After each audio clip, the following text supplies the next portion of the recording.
Have you ever wondered what kind of parent you would become if you raised your children in suburban America while still struggling to speak English with confidence? In this story, I share my real journey, love, culture shock, marriage, family, and raising kids, told in slow, simple English, proving that sometimes the most powerful language lessons begin in ordinary life. A question about parenting. One quiet question can follow you for years. Not a loud question. Not a dramatic question. Just a simple sentence that appears in your mind at the most ordinary moment. For me, that sentence was this: what kind of parent do you want to be? Strangely, I didn't hear that question when I became a father. I heard it much earlier. Long before children. Long before family dinners. Long before life felt stable. It happened in a small suburban neighborhood in the United States during a time when my English was still slow, uncertain, and sometimes painfully awkward. Back then, my life felt simple on the outside, but confusing inside. During the day, I worked hard. In the evening, I tried to improve my English. And almost every night, I faced the same quiet frustration. English sounded beautiful when other people spoke it, but when I spoke, everything felt heavy. The sentences were slow. The pronunciation felt strange in my mouth. Sometimes a simple conversation felt like climbing a small mountain. Maybe that feeling sounds familiar. You listen to English for a few minutes, and your brain feels tired. You read a sentence, but the meaning doesn't arrive immediately. You try to speak, and suddenly your mind becomes empty. Psychologists call this language processing stress. Your brain is trying to decode sounds, grammar, and meaning at the same time. It is like asking your brain to juggle 3 balls while riding a bicycle. The brain quickly becomes overwhelmed. And when that happens, motivation quietly disappears. Many people believe they fail at English because they are not talented. But scientific research in language learning shows something different. The biggest problem is usually lack of emotional connection. When learning feels mechanical, the brain remembers very little. But when learning happens inside a story, the brain becomes curious. Curiosity activates dopamine. Dopamine improves memory. And suddenly the same language becomes easier to remember. At that time, I didn't know any of the science. All I knew was that textbooks were boring and real life was much more interesting. My English slowly improved through small daily moments. Buying coffee, asking for directions, talking with neighbors, listening carefully to the rhythm of real conversations. Sometimes I made mistakes that were so embarrassing that I wanted to disappear. Once I tried to ask someone for a sheet of paper, but my pronunciation sounded like a very different word. The person looked shocked. I looked confused. Then both of us started laughing. Moments like that felt uncomfortable at first, but later they became powerful teachers. Mistakes forced my brain to remember. Neuroscientists actually discovered something fascinating about this. When humans make mistakes, the brain activates a special learning signal called error-based feedback. This signal tells the brain, pay attention. Something important just happened. That is why embarrassing mistakes often become the memories we never forget. Slowly, very slowly, my English began to change. Not perfect, not fluent, but alive. And around that same time, I started noticing something else about life in suburban America. If you imagine America only as giant cities, you might miss the quiet rhythm of the suburbs. Suburbs move slower. Wide streets, rows of houses, front yards with green grass, children riding bicycles in the afternoon, parents walking dogs before sunset. In the evenings, yellow lights appear inside living room windows, and the smell of dinner sometimes floats through the air. Life there feels calm. But beneath that calm surface, something powerful happens every day. Families talk. Parents talk with children constantly. At first, this surprised me. In many cultures, children listen more than they speak. Parents give instructions. Children follow them. But in many American families, conversations look very different. Parents ask questions like, "What do you think about that? How did you feel at school today? What would you do differently next time?" These questions encourage children to express ideas. And when children express ideas, something important grows. Confidence in language. The home becomes a small training ground for communication. Without realizing it, I began studying these interactions. Not in a classroom, but in parks, grocery stores, neighborhood sidewalks. Even in small moments at school entrances when parents waited for their kids. I watched how parents spoke calmly, even when children made mistakes. I watched how children asked questions without fear. That dynamic fascinated me, because language and parenting were connected in a way I had never noticed before. Communication creates trust. Trust creates confidence. Confidence creates better communication again. A beautiful circle. At that time, I was still far away from understanding what it meant to raise children in America. I was just an observer, a quiet student of everyday life. But sometimes life slowly moves you closer to something you never expected. And during that season of my life, when my English was still clumsy, my future still unclear, and my confidence still fragile, something unexpected happened. It began in the most peaceful place you can imagine. Not a loud party. Not a busy workplace. Just a small public library in the neighborhood. Warm lights. Quiet shelves. The soft sound of pages turning. I walked into that library on a cold afternoon, looking for an easy English book. Nothing special. Just something simple to practice reading. But inside that quiet building, something much more important was waiting. A conversation. A smile. And the beginning of a story that would slowly change my life. Because in that library, I would meet someone who later became the most important person in my journey. My partner. My wife. The mother of my children. And many years later, during one peaceful evening in our suburban kitchen, she would ask me a simple question. A question that stopped me completely. A question that changed the way I thought about family and language and life itself. She looked at me and said, "When we raise our children here, what kind of parent do you want to be?" At that moment, I didn't know how to answer. But that question opened a door. A door that led to love, culture, mistakes, laughter, parenting lessons, and a completely different relationship with the English language. And strangely enough, that story truly began on the exact day we first met inside that quiet suburban library. And that moment was far more unexpected than I could ever imagine. My first winter in America. Cold has a personality in America. Not the dramatic movie kind of cold, where snow falls beautifully and everyone drinks hot chocolate near a fireplace. No. The real winter I met in America was quieter and a little cruel. It arrived slowly in the suburbs, like a guest who never knocked on the door but simply walked in and sat down. The first signal was the trees. One week they were full of green leaves. The next week the leaves turned orange, then red, then brown. After that, the branches stood empty, like thin fingers reaching into a gray sky. The air became sharp.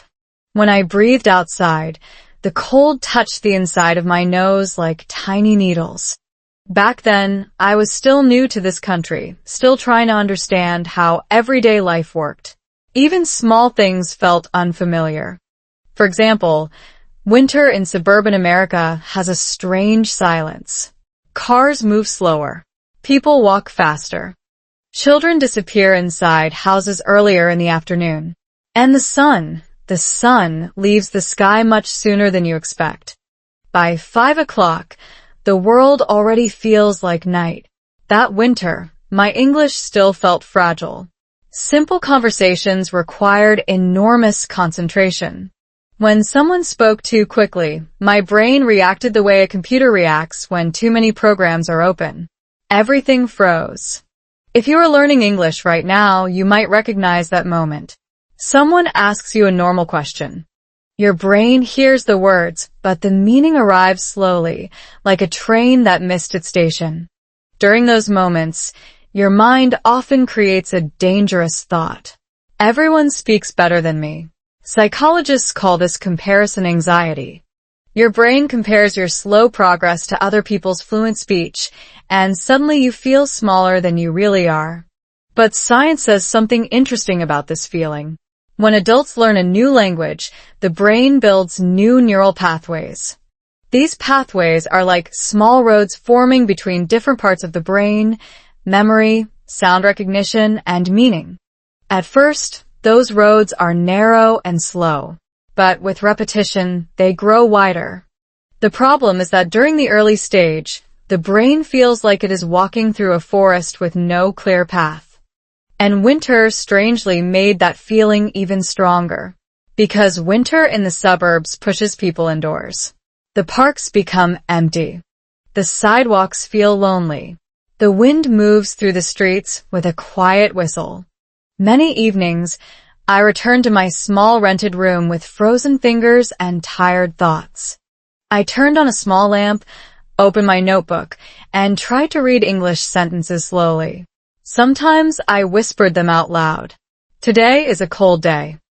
My name is. I live in. Very basic sentences. But something interesting started happening during those quiet winter nights. When the world outside becomes silent, the brain begins to listen more carefully. Researchers in cognitive science discovered that low distraction environments improve language retention. And winter created exactly that environment. Long, quiet evenings. Soft yellow light. The gentle sound of wind against the window. Sometimes I practiced reading simple stories out loud. Not perfectly. Not quickly. Just slowly. Word by word. Something surprising happened when I read stories instead of grammar exercises. I started to feel the language instead of analyzing it. My brain stopped fighting the sentences. Instead, it began following the rhythm of the story. Storytelling activates imagination. Imagination creates emotion. And emotion strengthens memory. This is why children naturally learn language through stories. Their brains are not trying to memorize grammar. They are simply curious about what happens next. During those winter nights, I slowly rediscovered that same curiosity. But outside my room, the suburban world continued moving quietly through the cold season. One thing fascinated me: families. Even in winter, suburban neighborhoods remain full of family activity. On Saturday mornings, parents drove their children to sports practice. On weekday afternoons, yellow school buses stopped at the same corners every day. Children jumped out of the bus wearing colorful backpacks, running toward warm houses. And almost every evening, through the windows of those houses, you could see something very simple. Families eating dinner together, talking, laughing, sometimes arguing, but always communicating. At that time, I was mostly observing from a distance. Life felt like a movie I was watching from the outside. My English was improving slowly, but I still felt like a visitor in this country. Then something unusual happened one afternoon. The weather was especially cold that day. A thin layer of snow covered the sidewalks, and the air felt heavy and quiet. I had finished work earlier than usual. Instead of going straight home, I decided to walk around the neighborhood. The cold pushed people indoors, but one place still had lights glowing warmly. The public library. Libraries in suburban America are small but comforting places. Warm air. Soft lighting. Rows of books that seem to promise knowledge, stories, and quiet companionship. Inside, you hear gentle sounds. Pages turning. Chairs moving slightly. Occasional whispers between people. For someone learning English, a library feels like a safe place. Nobody expects perfect grammar. Nobody rushes you. You can take your time.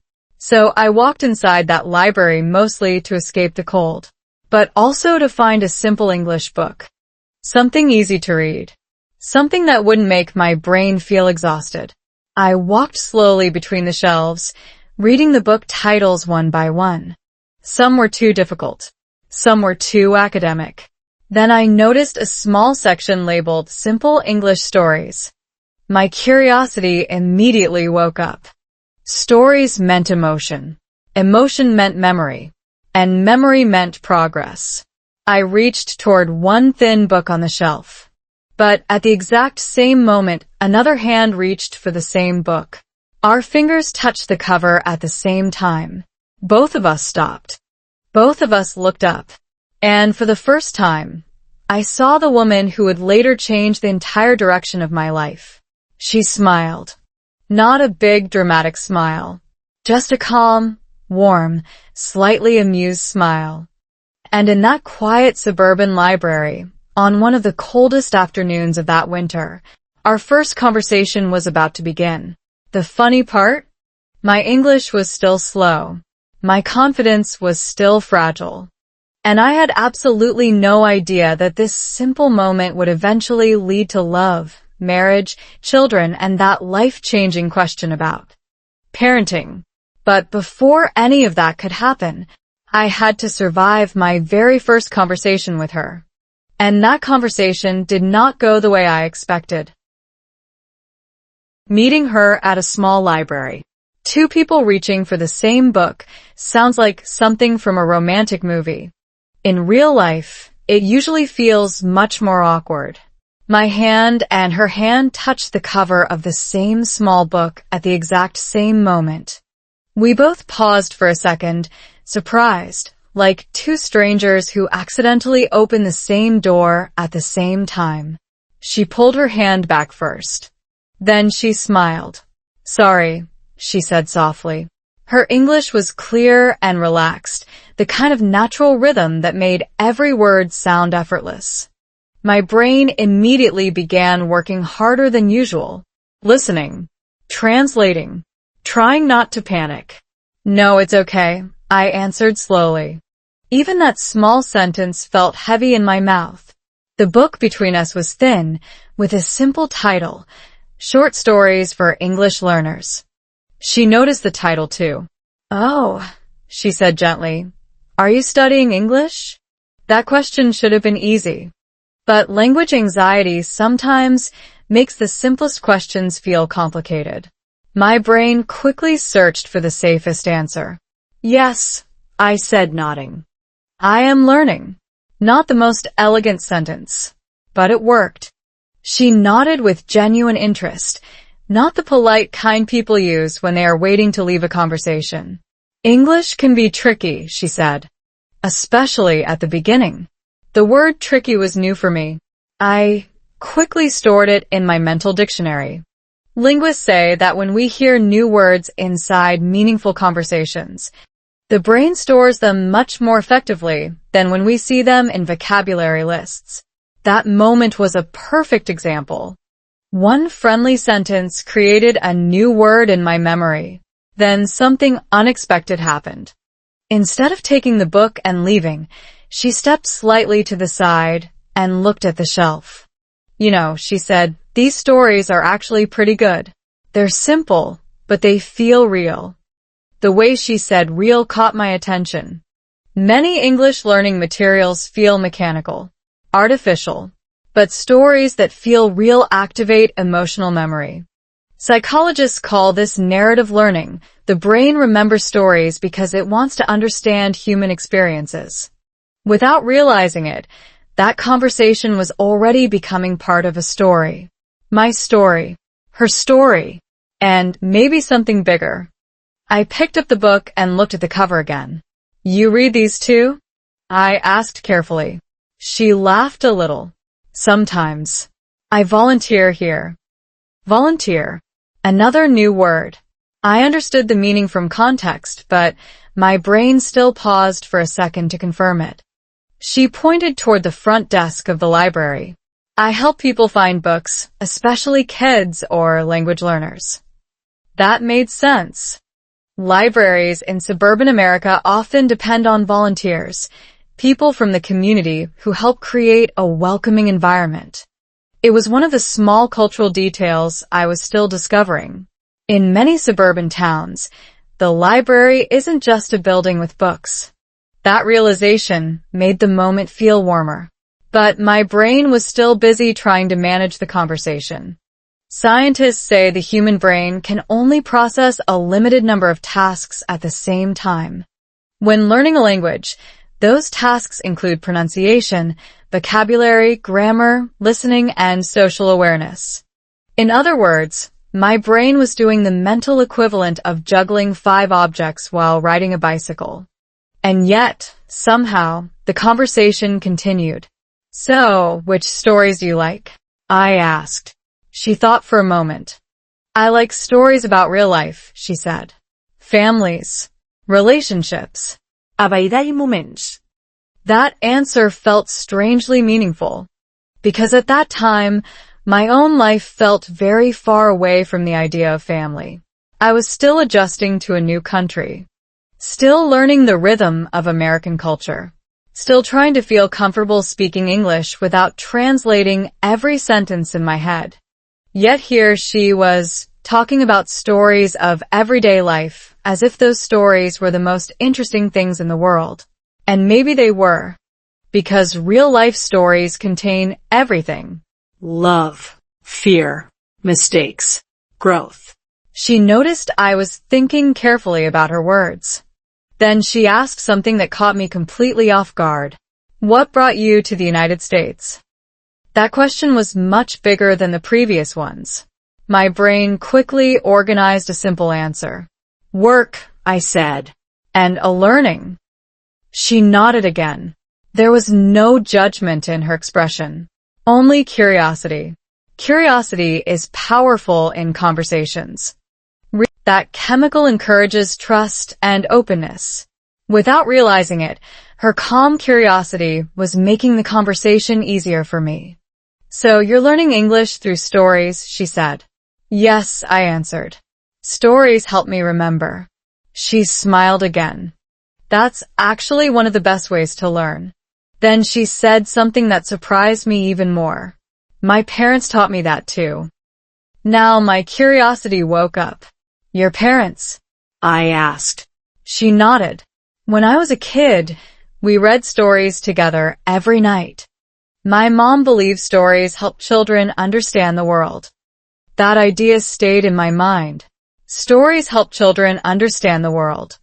At that moment, I didn't realize how important that belief would later become in our lives. Because years later, when we had children of our own, stories would become part of our family routine too. But on that cold winter afternoon in the library, none of that future existed yet. There were only 2 strangers talking quietly between tall shelves of books.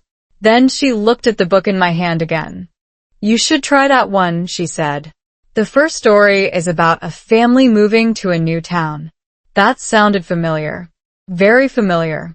Maybe that's why I felt an unexpected connection to the moment. Then she extended her hand politely. I'm Emily, she said.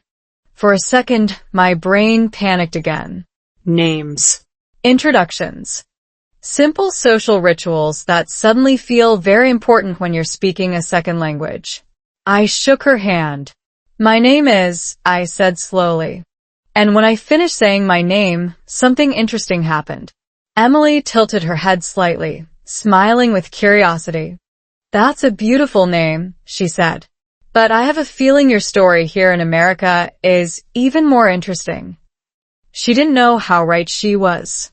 Because that small meeting in a quiet suburban library was about to become the beginning of something neither of us expected. A friendship, a love story, a family, and one day a conversation about raising children in America.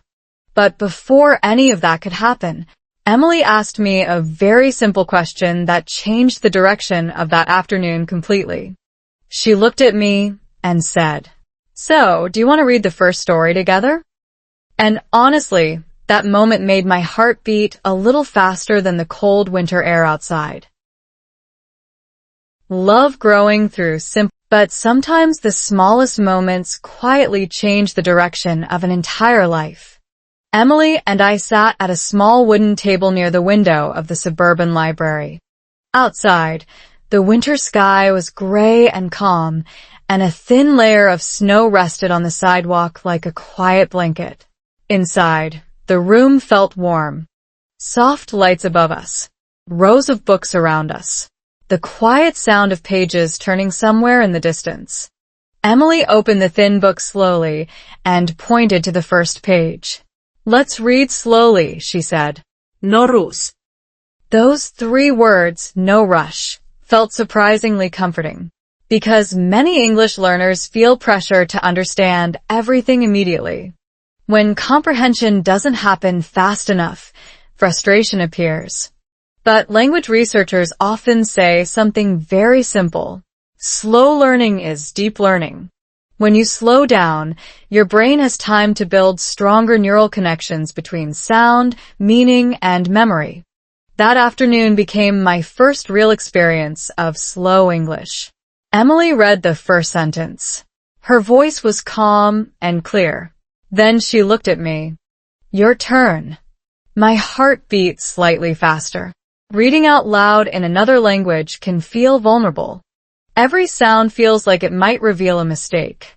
But the library was quiet, and Emily's expression showed patience, not judgment. So, I read the next sentence. Slowly. Carefully. My pronunciation wasn't perfect, but something interesting happened. Emily didn't interrupt. She didn't correct every tiny mistake. Instead, she simply listened. Educational psychologists have discovered something important about language confidence. Supportive listening reduces speaking anxiety. When learners feel safe from criticism, the brain relaxes and speech becomes more natural. Without realizing it, Emily was creating exactly that environment. We continued reading the story, one paragraph at a time. Sometimes I paused when I saw a word I didn't recognize. Emily explained gently, not like a teacher, more like a friend sharing a small secret about language.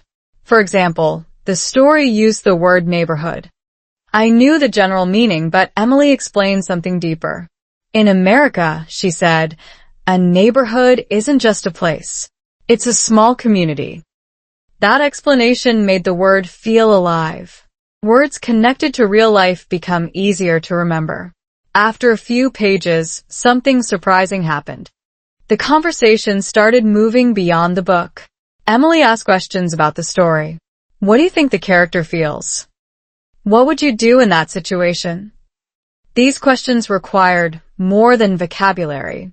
They required opinions. At first, my answers were simple. Very simple. I think he is nervous. She is happy. But even those small sentences felt like progress. And something even more interesting happened inside my brain. When we speak about emotions, happy, nervous, hopeful, the brain activates emotional memory systems. That makes the language feel personal instead of mechanical. Time moved quietly in the library. Snow continued falling outside the window. After about 30 minutes, we finished the first story. Emily closed the book slowly. That was good, she said. I nodded. Yes. Good story. Then she asked something unexpected. Do you like living in suburban America? The question felt larger than the story we had just read. I thought for a moment before answering. It is quiet, I said. Emily laughed softly. Yes. That's the word everyone uses. Suburbs are often peaceful places. Families live there because the environment feels safe. Schools are nearby. Parks are clean. Neighbors usually recognize each other. For many Americans, suburban life represents stability. But for someone new to the country, That quiet environment can also feel a little lonely. Emily seemed to understand that feeling. Quiet can be good, she said. But sometimes it takes time before it feels like home. Her words were simple, but they felt very honest. Then she asked another question. What do you miss most from your home country? That question opened a door inside my mind. Family dinners. Familiar streets. The comfort of speaking my native language without thinking. I explained these things slowly, sometimes searching for words, sometimes pausing to organize my thoughts. Emily listened carefully. Real listening is rare. But when someone truly listens, conversation becomes easier. Social psychologists call this active empathy, the ability to make another person feel understood. That feeling builds strong connections between people. Without realizing it, our small English practice session had turned into something deeper. A real conversation. A connection between two different lives. Eventually, the library speaker announced that closing time was approaching. Emily looked slightly surprised. Wow, she said. Time moved fast. I felt the same. When learning becomes enjoyable, the brain stops measuring time. It simply follows curiosity. We stood up from the table and returned the book to the shelf. For a moment, neither of us said anything. Sometimes silence carries its own meaning. Then Emily spoke. If you want, she said, we could read another story sometime. Her voice sounded casual, but the invitation felt important. Yes, I said quickly. Maybe a little too quickly. She smiled again. Same day next week? I nodded. As we walked toward the exit of the library, the cold winter air waited outside the door. But something inside me felt warmer. Language learning suddenly felt different. Not like a lonely struggle, but like a shared experience. Outside, the sky had already turned dark. Streetlights reflected softly on the snow-covered sidewalks. Emily pulled her coat tighter against the cold. Before leaving, she looked at me and said something that stayed in my mind for many years. You know, she said, simple conversations can change people's lives. At that moment, I thought she was talking about language. But later, I realized she was talking about something much bigger. Because those simple English conversations slowly became weekly meetings. Those weekly meetings slowly became friendship. And that friendship quietly started turning into something neither of us planned. Something much deeper than language practice. But love stories rarely begin with dramatic moments. They begin with something much smaller. Like two people reading a simple story together in a quiet suburban library while snow falls gently outside the window. And 1 week later, when I returned to the library to meet Emily again, I discovered something about her life that made our story much more complicated than I expected. Cultural differences in daily life. A week later, the library looked exactly the same. Same warm lights. Same quiet shelves. Same calm suburban silence. But something inside me felt completely different. When you expect to see someone again, the environment changes. The place becomes connected to anticipation. I arrived earlier than necessary. Almost 20 minutes earlier. At first, I pretended I was just browsing books.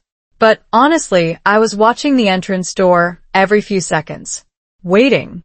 Human brains are fascinating in this way. When we look forward to meeting someone, the brain releases small amounts of dopamine even before the meeting happens. Dopamine is the same chemical connected to curiosity and motivation. That means anticipation itself can make us feel happier. Finally, the library door opened. Emily stepped inside, shaking small snowflakes from her coat. She noticed me almost immediately and waved with a relaxed smile, as if this meeting was the most natural thing in the world. Hi, she said. Ian Suara. 2 simple words. But they felt strangely important. We walked toward the same table near the window. This time, neither of us needed to think about where to sit. Some routines form quickly. Emily placed a different book on the table. Today's story is about a family dinner, she said. That made me smile. Family dinners are interesting cultural windows. They reveal how different societies organize relationships, communication, and values. We opened the book and began reading again, slowly, one paragraph at a time. The story described a typical American evening. Parents returning from work. Children finishing homework. Everyone gathering around a table. The conversation in the story felt casual but meaningful. Parents asked questions. Children answered freely. Everyone shared opinions. Halfway through the story, Emily paused and looked at me. Family dinners can look very different in different cultures, she said. What are they like where you grew up? That question made me think carefully. In my family, I said slowly, dinner is also important. But children listen more. Emily nodded with curiosity. That makes sense. Cultural psychologists explain this difference through something called communication hierarchy. In many cultures, respect for elders is shown through listening quietly. In many American families, respect is often shown through open conversation. Neither system is better or worse. They simply emphasize different values. Emily seemed genuinely interested in these differences. My parents liked conversations, she said. Even when I was young, they asked my opinion about things. That must feel strange? She added carefully. I laughed. Yes. A little. Then, I shared something I had noticed while living in the suburbs. Parents here often talk to children like small adults. They explain reasons. They ask questions. They encourage children to express feelings. In psychology, this parenting approach is often called authoritative parenting. Not strict control, not complete freedom, but a balance between guidance and open communication. Research from developmental psychology shows that children raised with this style often develop strong communication skills and confidence. Emily seemed pleased that I noticed this. Exactly, she said. Communication builds trust. That sentence stayed in my mind. Communication builds trust. And language learning, when you think about it, is also built on trust. Trust that mistakes are acceptable. Trust that the conversation will continue. Trust that understanding will grow over time. We continued reading the story together. This one described a small disagreement at the dinner table. A teenage daughter wanted more independence. The parents were worried about her safety. But instead of shouting or ending the conversation, they talked calmly. Emily smiled when we reached that part. Family discussions, she said. Very American. I thought about that for a moment. In some cultures, disagreements between parents and children happen quietly. But in many American homes, discussing problems openly is considered healthy. Psychologists call this constructive conflict, disagreements that strengthen relationships instead of damaging them. Of course, real families are never perfect. Even calm conversations sometimes become emotional. But the goal is communication, not silence. The library clock ticked quietly as we talked about these differences. Our English conversations were slowly becoming more natural. Less hesitation. More laughter. Sometimes we even forgot that we were technically practicing English. Instead, we were simply sharing perspectives about life. At one point, Emily asked something more personal. Do you think you want a family someday? The question surprised me slightly. My parents always believed family is where people learn the most important life lessons. That idea sounded familiar. In many cultures, family is the first place where children learn how to speak, behave, and understand the world. Language begins at home. Emotions begin at home. Identity begins at home. The story we were reading ended with a small scene. The family finished dinner, washed dishes together, and laughed about something that happened earlier. Nothing dramatic. Just ordinary life. Emily closed the book again. You know, she said, these stories might seem simple, but they show how people build relationships. She was right. Simple stories often reveal the deepest truths.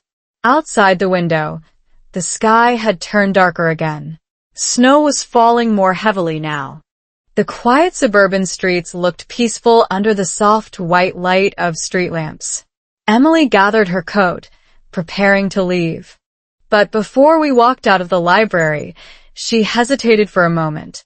There's something I didn't mention last week, she said. Her voice sounded slightly more serious. I looked at her, curious. What? Emily smiled a little, but this time the smile carried a hint of uncertainty. Well, she said, I didn't just grow up reading stories with my parents. She paused. They also had very strong ideas about family, marriage, and how life should work. Her words were calm, but something in her tone suggested there was more behind that story. Much more. And somehow, I had the feeling that understanding Emily's family would soon become an important part of understanding our own future. Because love stories are never just about two people. They are also about the families, traditions, and expectations that shape them. And Emily's family, as I would soon discover, had expectations that would test our relationship in ways I never imagined. The day our first child was born, life can change slowly for years and then suddenly change in one single day. The day our first child was born felt exactly like that. But to understand why that moment mattered so deeply, you have to imagine the life Emily and I had already built together by then. Years had passed since that quiet winter afternoon in the library. Our English reading sessions had slowly turned into long walks through the neighborhood, shared dinners, and conversations about dreams, careers, and the strange differences between our cultures. At first, we were just two people practicing English. Then we became close friends. And eventually, without any dramatic moment, we became something much more important to each other. Partners. Love, in real life, rarely arrives with fireworks. More often, it grows quietly through everyday routines. Cooking together. Laughing at small misunderstandings. Helping each other during difficult days. Psychologists call this attachment through shared experience. The brain begins connecting comfort, safety, and happiness with another person's presence. Over time, that connection becomes something deeper than attraction.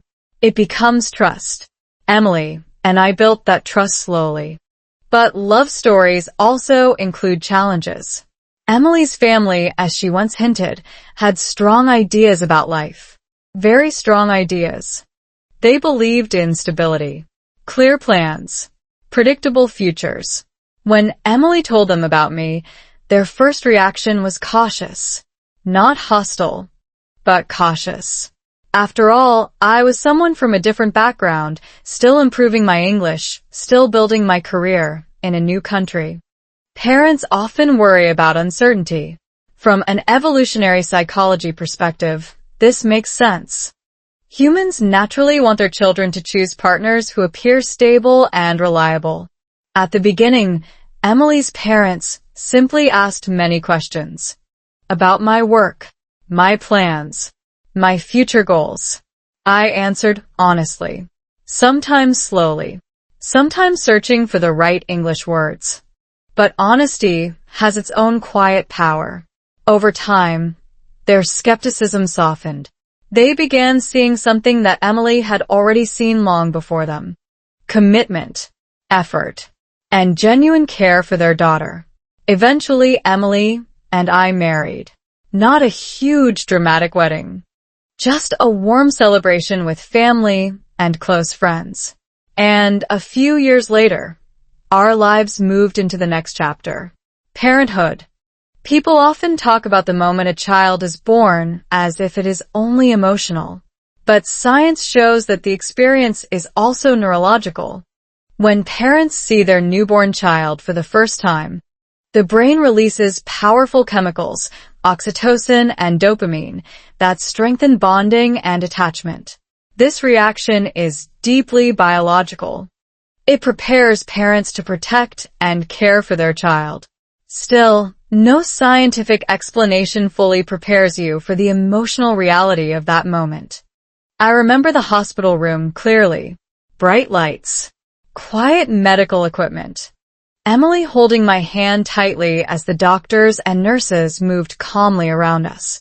Time felt strange, slow, and fast at the same time. Then suddenly, a small cry filled the room, a sound unlike anything I had ever heard before. Our baby's first voice. The nurse gently placed the tiny child into Emily's arms. For a moment, neither of us spoke. We just stared at this tiny human being who had somehow changed our entire universe in a single second. Emily looked at me with tears in her eyes. "We're parents," she whispered. Parents. That word suddenly carried enormous weight. Responsibility, protection, guidance, Love. Psychologists often describe parenthood as one of the most powerful identity transformations in human life. Before children, people mostly focus on personal goals. After children, priorities shift dramatically. You begin thinking about the future in completely new ways. Education, values, safety, and something else that suddenly became very important to me. Language. Because our child would grow up in America. English would be the language of school, friends, and daily life. But I also wanted our child to understand where I came from, my culture, my experiences, my story. This created an interesting challenge. Bilingual parenting. Researchers in cognitive science have studied bilingual children for decades. The results are fascinating. Children exposed to two languages from an early age often develop stronger cognitive flexibility, the ability to switch between ideas, solve problems creatively, and understand different perspectives. But raising bilingual children requires patience, Consistency. and lots of communication. Luckily, communication had always been central in Emily and my relationship. And something surprising happened during those early years of parenting. My English improved faster than ever before. Why? Because children ask questions constantly. Why is the sky blue? Why do dogs bark? Why do we need vegetables?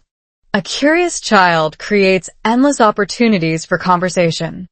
The same storytelling method Emily used with me in the library became part of our family routine. Every evening, we read stories together. Sometimes Emily read. Sometimes I read. Sometimes our child asked questions about the characters. Those quiet bedtime stories reminded me of our very first reading session years earlier. Life had come full circle. One night, after putting our child to sleep, Emily and I sat together in the kitchen. The house was peaceful. Outside, the suburban street was silent under soft yellow streetlights. Emily poured 2 cups of tea and looked at me thoughtfully. "You know," she said quietly, "raising children here in suburban America is interesting." I nodded. Yes. Then she asked the same question that would later stay in my mind for years. A simple question, but powerful. She looked at me and asked, "When we raise our kids here, what kind of parents do we want to be?" I didn't answer immediately, because the truth was, I wasn't completely sure yet. Different cultures teach different parenting styles. Strict discipline, complete freedom, or something in between. And I suddenly realized something important. The way we answered that question would shape our child's entire future. But what I didn't know yet was that very soon, our ideas about parenting would face a serious test. A moment that would challenge our patience, our communication, and everything we believed about raising children. Because even the happiest families eventually face difficult moments. And one of those moments was coming sooner than we expected. Learning English through Parenthood. Children have a special talent. They ask questions at the exact moment when adults think the day is finally quiet. One evening, after dinner, I was sitting on the living room floor building a small tower of wooden blocks with our child. Outside the window, the suburban street looked peaceful. A neighbor was walking a dog. Somewhere far away, a car door closed softly. Everything felt calm. Then the question arrived. Daddy, why do birds sleep in trees? The question was simple, but like many children's questions, it opened a small universe of explanations. I paused for a moment. In my native language, I could answer quickly. In English, my brain needed a few seconds to organize the sentence. Birds sleep in trees because it is safe, I said slowly. High places protect them from animals. Our child listened carefully. Then came the next question. Do birds feel cold? Another pause. Another small mental search for the right words. Moments like this happened dozens of times every week. At first, they felt slightly stressful. But something interesting happened over time. These conversations quietly became the most powerful English practice I had ever experienced. Linguists call this contextual language learning. It means language improves fastest when it is used inside real-life situations that matter emotionally. Talking with a child is exactly that kind of situation. The brain becomes fully engaged. You're not just practicing grammar. You are explaining the world. Research from Harvard's Center on the Developing Child shows that frequent back-and-forth conversations between parents and children help both sides. Improve communication skills. Children expand vocabulary. Parents become better listeners and clearer speakers. In other words, family life itself becomes a language classroom. Our evenings often followed a comfortable routine. Dinner, cleaning the kitchen, a little playtime, then story time. Story time was Emily's favorite moment of the day. She believed strongly in the power of stories, something she had learned from her own parents. Our living room had a small bookshelf filled with colorful children's books. Some were about animals, some about friendship, some about simple adventures. Every night, our child chose one, sometimes two, occasionally three, when the energy level was high. When I read these stories out loud, I noticed something fascinating. My English rhythm became smoother. Storytelling forces the brain to focus on intonation, the natural rise and fall of the voice. And intonation is a huge part of sounding natural in any language. Many language learners study vocabulary and grammar carefully, but forget about rhythm. But children's books naturally teach rhythm. Questions sound curious. Exciting moments sound energetic. Calm scenes sound gentle. Without realizing it, I was practicing all of this every night. Sometimes our child interrupted the story with unexpected observations. Why is the bear sad? Why did the girl help the dog? Those questions push me to explain emotions in English. And describing emotions requires deeper vocabulary. Happy, proud, Nervous, frustrated, hopeful. Emotion words are powerful because they activate parts of the brain connected to memory and empathy. That means the words become easier to remember. But parenting was not always peaceful storytelling. Sometimes it included chaos. Toys on the floor, milk spilled on the table, unexpected crying in the middle of the night. Psychologists describe parenting as a continuous learning process. No parent begins with perfect knowledge. Instead, parents adapt through experience, observation, and communication. Emily and I often talked about how we wanted to guide our child. Should we be strict? Should we allow more independence? American parenting culture often encourages children to make choices early. Which shirt do you want to wear? Which snack do you prefer? Which book should we read tonight? These small choices help children develop decision-making skills. But they also create small moments of negotiation. And negotiations sometimes become disagreements. One afternoon at the grocery store, our child suddenly decided that the blue cereal box was absolutely necessary. Not the green one. The blue one. When Emily gently said no, a dramatic protest began in the middle of aisle 3. If you have ever seen a child protest in a supermarket, you know the scene. Small voice becoming louder. Feet refusing to move. Parents trying to stay calm while strangers pretend not to watch. Psychologists call these moments emotional regulation challenges. Young children are still learning how to manage strong feelings. Their brains are developing the prefrontal cortex, the area responsible for self-control and decision-making. Until that system becomes stronger, emotions can explode suddenly. Emily knelt down calmly and spoke softly. "I know you want the blue one," she said. "But today we are choosing the green one." The protest continued for another minute, then slowly faded. Later that evening, we talked about it. Parenting, we realized, requires balance. Too much control can limit independence. Too much freedom can create confusion. The healthiest approach often sits somewhere in the middle. Psychologists call this authoritative parenting, firm guidance combined with warmth and explanation. This style encourages communication rather than fear. And communication always creates opportunities for language growth. Our home slowly became a place filled with conversations, questions, explanations, stories, laughter, and occasionally spilled cereal. Looking back, I realized something remarkable.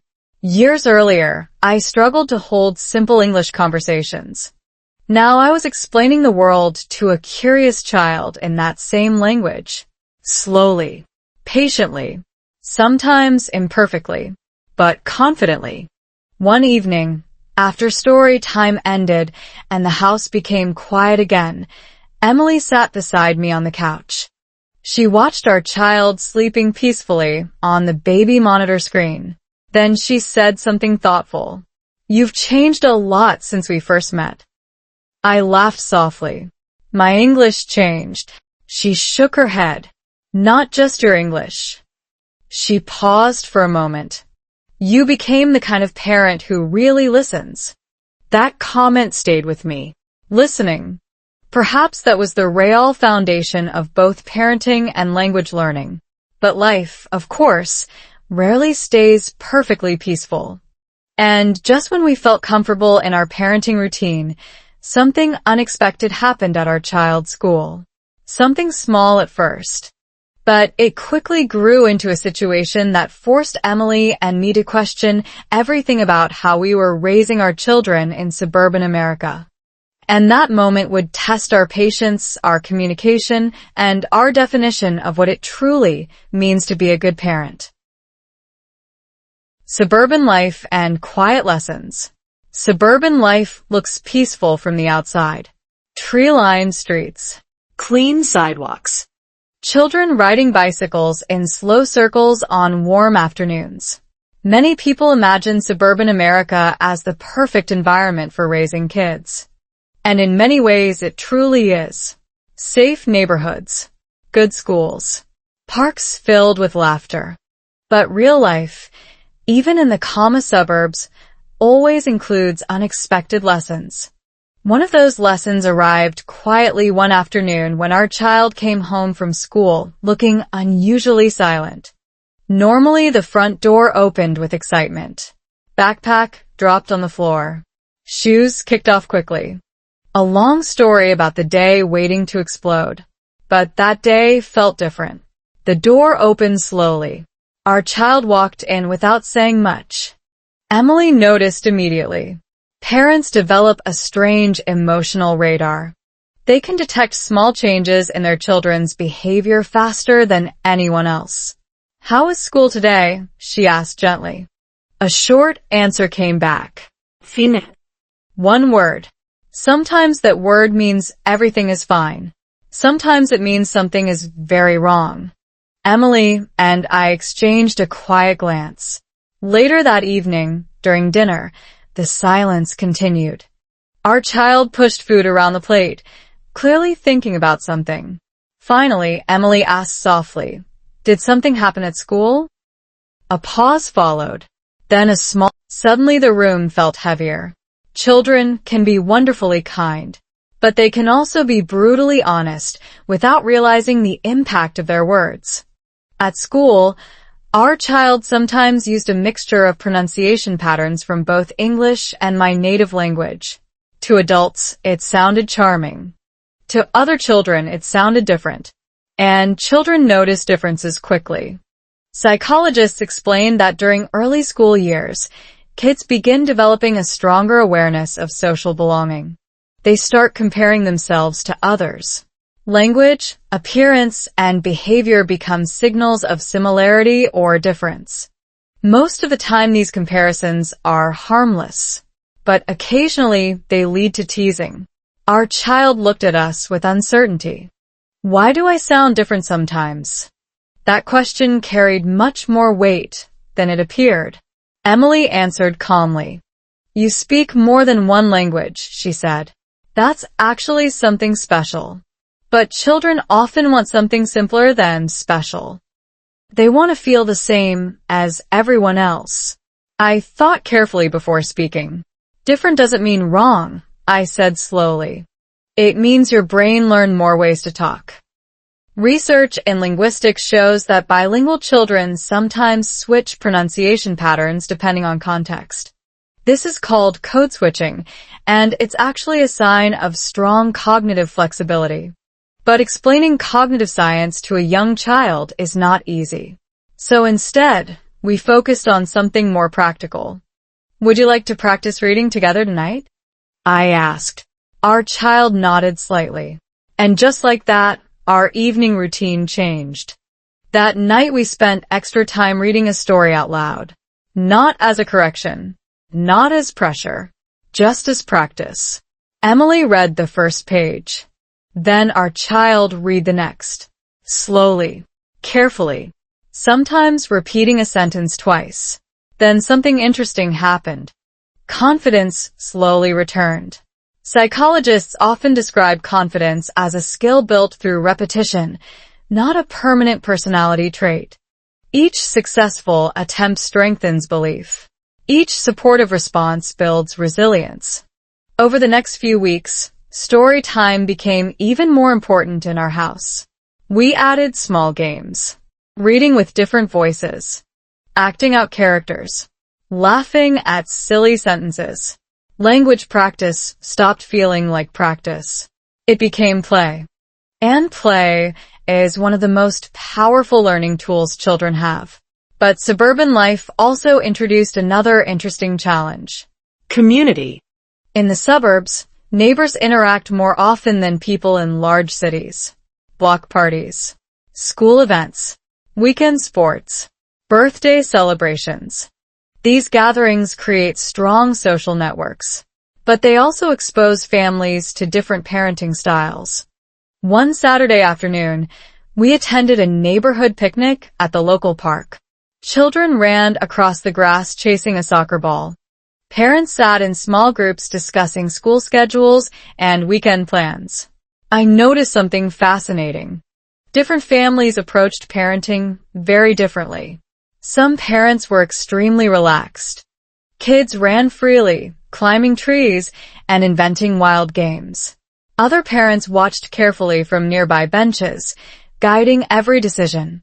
Psychologists often categorize these approaches into different parenting styles. Permissive, authoritarian, authoritative. Each style shapes children's development in unique ways. Emily and I found ourselves quietly observing, learning, discussing later at home. "Which style do you think works best?" Emily asked one evening. I thought for a moment. Maybe the one that helps children feel both safe and confident. Emily nodded slowly. That balance is harder than it sounds. She was right. Parenting in suburban America often requires navigating between independence and protection. letting children explore, but also guiding them through mistakes. And sometimes those mistakes appear sooner than expected. A few weeks after the school teasing incident, another situation appeared. This one was slightly more serious. Our child came home one afternoon holding a small note from the teacher. Not a bad note, but a concerned one. Apparently, during recess, our child had pushed another student during an argument. Nothing dramatic. No injuries. But the teacher wanted the parents to be aware. Emily and I read the note together in the kitchen. Parenting books often describe moments like this as teachable opportunities. But in real life, they simply feel confusing. Children who feel hurt sometimes react with frustration, and frustration sometimes turns into action. The question now was not just about language or confidence. It was about character, respect, self-control. And suddenly the earlier question Emily asked years ago returned to my mind. What kind of parents do we want to be? Because moments like this are where parenting philosophy becomes real. And how we responded to this situation would shape our child's understanding of responsibility. That evening, we sat down together at the dinner table. The atmosphere felt calm, but serious. Emily looked at me quietly before speaking. Tonight, she said softly, we're about to find out what kind of parents we really are. And honestly, I wasn't completely sure yet what the right answer would be. The parenting style question. Some parenting moments feel small on the surface, but they quietly decide the future of a family. The note from the teacher was still sitting on our kitchen table. Just a short message. A few sentences explaining that our child had pushed another student during recess after an argument about a game. No injuries. No punishment. Just a reminder that something had happened. But Emily and I both understood that the real situation was bigger than the paper. Moments like this force parents to ask a difficult question. How should we respond? Too strict, and the child might feel fear. Too relaxed, and the child might not learn responsibility. Psychologists have studied this exact dilemma for decades. One of the most famous researchers in parenting science, Diana Baumrind, identified 3 main parenting styles: authoritarian, permissive, and authoritative. Authoritarian parenting focuses on strict rules and obedience. Permissive parenting offers freedom with very few limits. Authoritative parenting balances warmth with clear expectations. Research consistently shows that children raised with authoritative parenting often develop the strongest emotional intelligence and problem-solving skills. But knowing research is easier than applying it in real life. Emily and I sat quietly for a moment, thinking. Then she said something simple. Let's talk first, not accuse. That approach immediately felt right. So after dinner, we invited our child to sit with us at the table. No raised voices. No dramatic lectures. Just a calm conversation. Your teacher sent us a note today, Emily began gently. Our child's eyes widened slightly. Silence filled the room. What happened at recess? I asked. There was a long pause. Children often hesitate to explain situations where they feel embarrassed or guilty. Finally, the story came out slowly. Another child had laughed again about the way our child sometimes pronounced certain English words. The teasing started as a joke, but then it continued, and eventually frustration turned into a push. Listening carefully, I felt a strange mixture of emotions. Part of me understood the frustration. Another part knew the reaction was not acceptable. Emily nodded slowly. It's okay to feel angry, she said calmly, but pushing someone is not okay. That distinction is important. Psychologists emphasize teaching children to separate emotion from behavior. Feelings are natural. Actions require responsibility. Our child looked down at the table. I didn't know what else to do. That sentence revealed something deeper. Many children react physically when they lack the vocabulary to express frustration. Language skills and emotional regulation are closely connected. When children can describe their feelings clearly, they are less likely to act out physically. So instead of focusing only on the mistake, Emily asked a different question. What could you say next time? Our child thought for a moment, then answered quietly. I could tell them to stop. Emily smiled gently. That's a good start. Then I added something important. If someone keeps teasing you, you can also ask a teacher for help. Children sometimes believe asking adults for help means weakness. But learning when to seek support is actually a sign of social intelligence. The conversation continued for a while. No punishment. Just understanding and guidance. At the end, our child promised to apologize to the other student the next day. That small commitment felt meaningful. Later that evening, after the house became quiet again, Emily and I sat together in the living room. The same place where we had read countless bedtime stories. Outside the window, the suburban street looked peaceful under the soft glow of streetlights. Emily leaned back on the couch and sighed softly. Parenting is harder than I expected. I laughed quietly. Yes. There is no manual for raising a child perfectly. Every situation requires judgment, observation, patience. Psychologists often say that parenting success comes not from avoiding mistakes, but from repairing mistakes through communication. Children learn resilience when families talk openly about problems. Emily looked thoughtful for a moment. Do you remember the question I asked years ago? She said. I already knew which question she meant. What kind of parent do you want to be? Back then, the question felt theoretical, almost philosophical. Now it felt real. Very real. I think we are still learning the answer, I said. Emily smiled slightly. Maybe the answer changes as our kids grow. She was probably right. Parenting evolves. What works for a 5-year-old may not work for a teenager. What works in one culture may feel different in another. Our family carried influences from 2 different worlds. My cultural background, Emily's American upbringing. Together, we were creating something new. A hybrid style, a mix of values, respect, communication, responsibility, Love. But just when we started feeling more confident in our parenting approach, life prepared another unexpected test. Because children grow quickly, and new challenges arrive with each stage of growth. A few months later, something happened at school that surprised us completely. This time it wasn't about teasing, and it wasn't about playground arguments. It was something much more complicated. Our child came home with a question. A question that forced Emily and me to think about culture, identity, and belonging in ways we had never discussed before. And the answer to that question would shape how our family saw itself for many years to come. A difficult family moment. One quiet afternoon, a question arrived that Emily and I did not expect. It came from the back seat of our car while we were driving home from school. Traffic moved slowly through the suburban streets.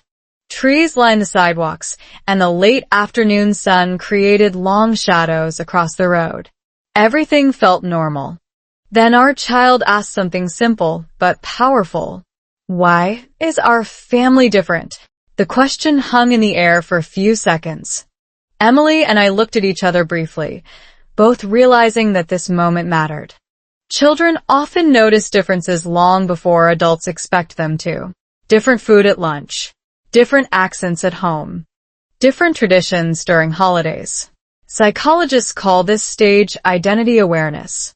Around elementary school age, children begin asking deeper questions about who they are and how they fit into the world. Our child continued explaining. Some kids said their families are all the same, the small voice said from the back seat. But our family has 2 cultures. There was no anger in the voice. Just curiosity. Still, the question carried emotional weight. Emily answered first. Yes, she said gently. Our family does have two cultures.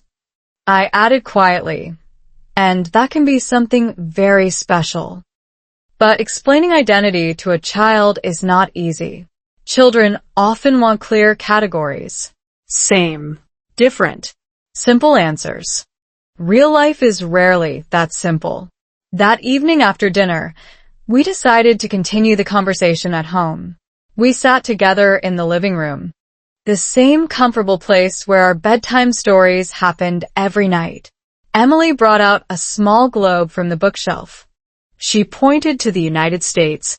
This is where you were born, she explained. Then she pointed to my home country. And this is where part of your family story begins. Our child studied the globe carefully. So, I belong to both places? Emily smiled warmly. Yes, exactly. That moment was important. Developmental psychologists say children who understand their cultural background early often develop stronger self-confidence later in life. Identity becomes a source of strength instead of confusion. But the conversation did not end there. Our child asked another thoughtful question. Do you ever feel different too? I paused before answering. The honest answer was yes. When I first arrived in America, many things felt unfamiliar. Language, social customs, even small, everyday habits. But over time, something interesting happened. The differences stopped feeling like barriers. They started feeling like bridges. I felt different at first, I said slowly. But different can help you see the world in more ways. Emily nodded in agreement. That's why learning about different cultures is important. In suburban communities, diversity sometimes appears quietly. Families from many backgrounds live side by side. Children grow up hearing multiple languages at school, sharing different foods at birthday parties, learning about holidays they had never heard of before. For children, this environment can be a powerful teacher. Sociologists often describe multicultural communities as identity laboratories, places where young people explore different perspectives and learn. Empathy. Still, identity questions can sometimes bring emotional challenges. The next day, something small happened at school. During a classroom activity, students were asked to draw pictures of their families. When our child brought the drawing home, we noticed something interesting. The picture included two small flags, one representing America, the other representing my home country. Under the drawing, our child had written a short sentence. My family is from two places. Emily looked at the drawing quietly. Then she smiled. That's beautiful. I felt something warm in my chest. Pride. Gratitude. Maybe even relief. Because raising children between cultures can sometimes feel uncertain. Parents wonder whether their children will feel confused or divided. But that simple drawing suggested something different. Integration. Children often adapt more naturally than adults expect. Their identities become flexible, creative, and resilient. But just when we started feeling comfortable about these identity conversations, another challenge appeared. This one came from outside the family. During a parent meeting at school, one teacher shared an observation. Our child was doing well academically. Reading skills were strong. Curiosity was high. But there was one small concern. Participation during group discussions was sometimes hesitant. Not silent, but cautious. The teacher wondered whether confidence in speaking up could be improved. That comment stayed in my mind for several days. Confidence, communication, belonging, all connected. Emily and I talked about it one evening after putting our child to bed. What do you think? She asked. I thought for a moment. Maybe our child is still learning when to speak and when to listen. Emily smiled. That's actually a pretty good life skill. She was right. Listening had been a huge part of my own journey with English. But eventually listening must turn into speaking. That balance between observation and expression is something every child must discover. And soon, we would have an opportunity to help our child take a small but meaningful step forward. Because the school was preparing a special event, a classroom presentation day. Each student would stand in front of the class and share a short story about their family. For many children, it was just a simple activity. But for our child, it would become a moment of courage. A moment that would test everything we had been teaching about language, identity, and confidence. And honestly, none of us yet knew how that presentation would turn out.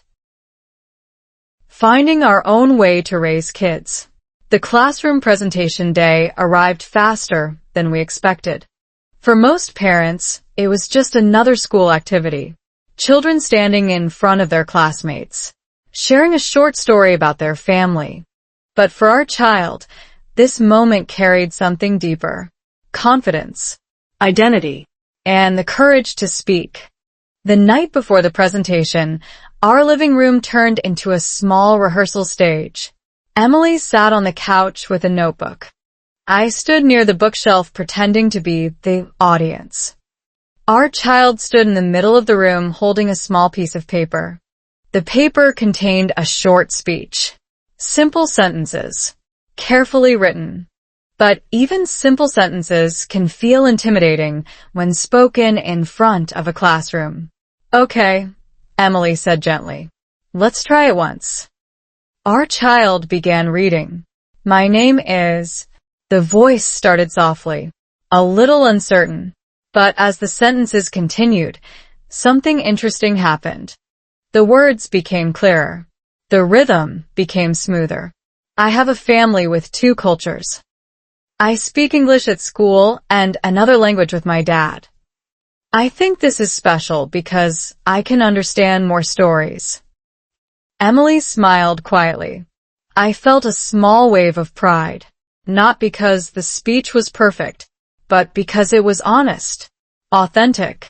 Psychologists who study childhood development often emphasize the importance of narrative identity, the ability for children to understand their own life story. When kids can explain who they are and where they come from, their sense of belonging becomes stronger. That small speech was doing exactly that. But after the first rehearsal, our child looked slightly nervous again. What if I forget the words? The question came. Emily answered calmly. You don't need to remember every word. That advice surprised me slightly. Most adults encourage children to memorize speeches perfectly. But Emily believed something different. Just remember the idea, she continued. Then speak naturally. Research in communication psychology supports this approach. When people focus on meaning instead of memorization, their speech sounds more natural and confident. So we practiced again. This time without the paper. Our child spoke more slowly, but also more freely. We repeated the practice a few times. Each time the confidence improved. Later that evening, after our child went to bed, Emily and I sat quietly in the kitchen. The house felt peaceful. The same quiet suburban night outside the window. Streetlights glowing softly. A distant car passing occasionally. Emily poured 2 cups of tea. Then she looked at me thoughtfully. You know, she said, our parenting style doesn't really match any single category. I laughed softly. She was right. We had borrowed ideas from different cultures, different experiences, different moments in our lives. Some lessons came from research. Some came from mistakes. Some came from simple conversations. Psychologists sometimes describe this process as adaptive parenting, parents adjusting their approach based on their child's personality and needs. No perfect formula, just continuous learning. The next morning arrived quickly. Presentation day. At school, parents were invited to sit quietly at the back of the classroom. Small chairs filled the room. Children held colorful posters and drawings about their families. Some kids looked excited. Others looked terrified. Our child sat in the middle row, holding a small drawing.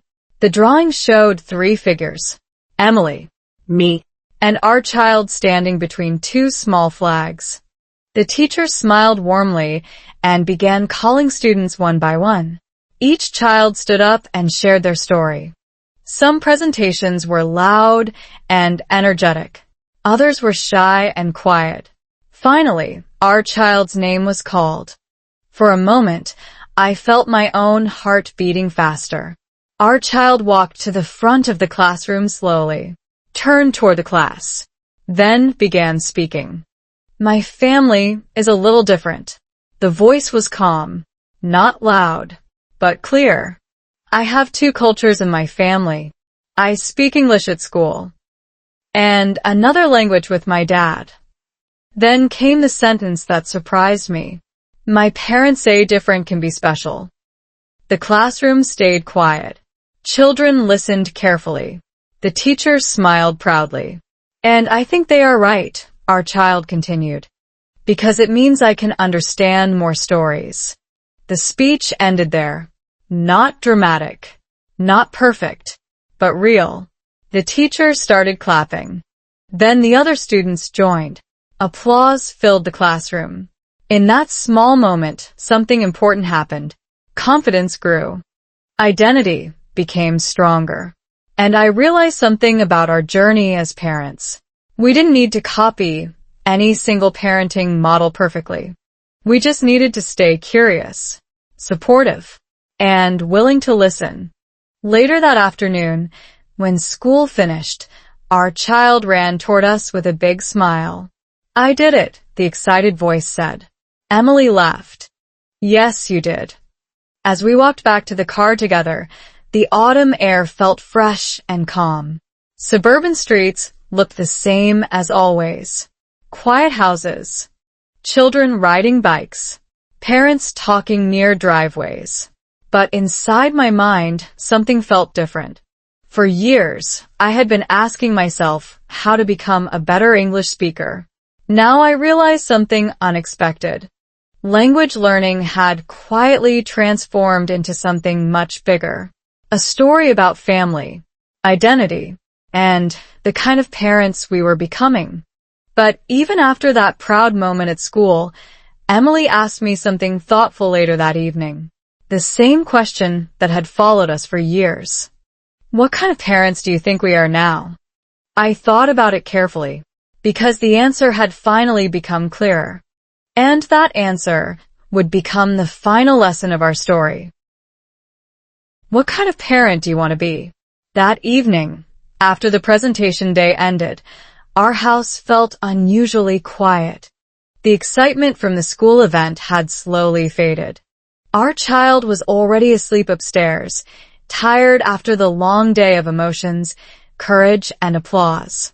Emily and I sat together in the living room, the same place where we had spent years reading stories, practicing English, solving small parenting problems, and learning how to grow as a family. Outside, the suburban street looked peaceful. A light breeze moved the trees gently. Streetlights reflected softly on the sidewalk. Emily wrapped her hands around a warm cup of tea and looked at me thoughtfully. So, she said quietly, what kind of parents do you think we are now? The question felt familiar. Years earlier, she had asked something almost identical in our kitchen. Back then, I didn't know the answer. At that time, we were still learning how life in suburban America worked. Still discovering the balance between cultures. Still trying to understand what raising children really meant. Now, after all those years, because the answer was no longer theoretical, it was written in the everyday moments of our family life. I leaned back on the couch and thought about everything that had happened. The quiet library where Emily and I first met. The slow English conversations between bookshelves. The nervous feeling of speaking a new language. The birth of our child. The bedtime stories. The difficult conversations. The small victories. Psychologists often say that parenting is not a single decision. It is a long sequence of small choices. Each conversation, each reaction, each moment of patience. Together, those small choices slowly shape a child's understanding of the world. And suddenly I realized something important. We're the kind of parents who are still learning, I said. Emily smiled. That's probably true. Learning never really stops. Not for children. Not for adults. And definitely not for parents. One of the most interesting discoveries in developmental psychology is that children do not only learn from what parents say. They learn from what parents do. If parents show curiosity, children become curious. If parents admit mistakes, children learn honesty. If parents keep learning, children understand that growth never ends. In many ways, our journey with English had quietly become part of our parenting style.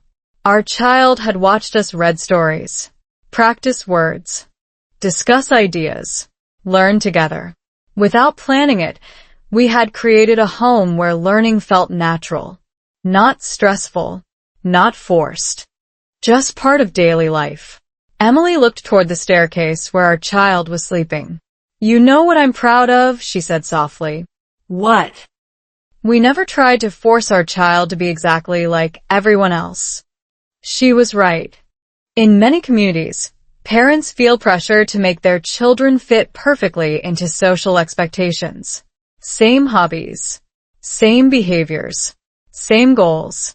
But real growth often happens when children are allowed to explore who they are.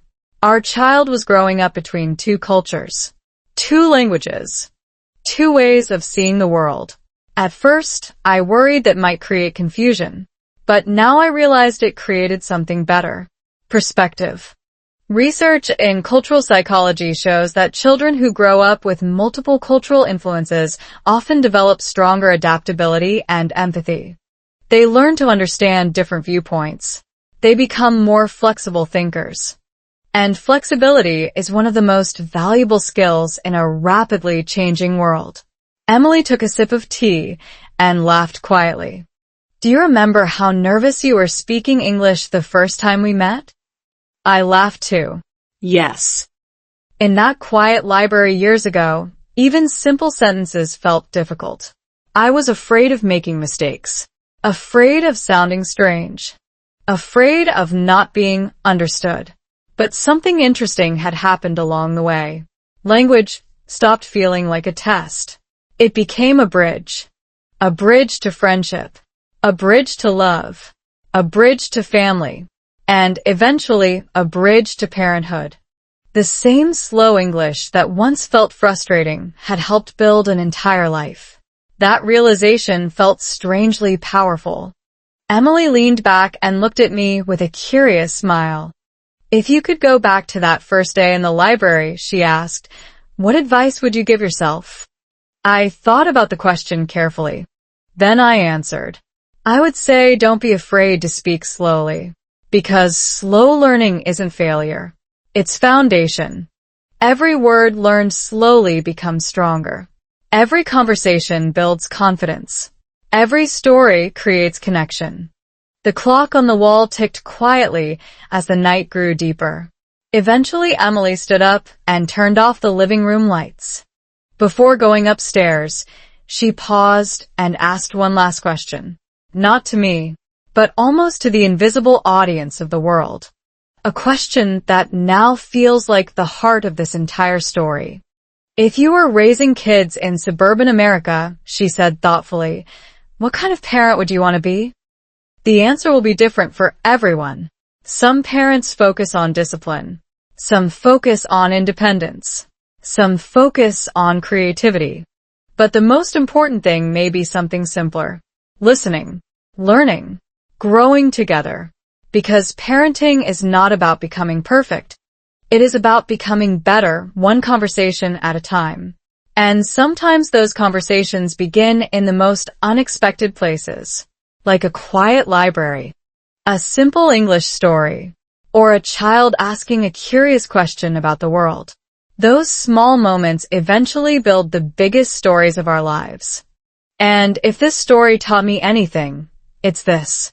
The best language we ever learn is the language of understanding each other. Sometimes the biggest lessons in learning English don't come from textbooks, grammar rules, or memorizing long vocabulary lists. They come from real-life stories, from love, family, mistakes, and the quiet moments that slowly shape who we become. In this story, English was never just a language.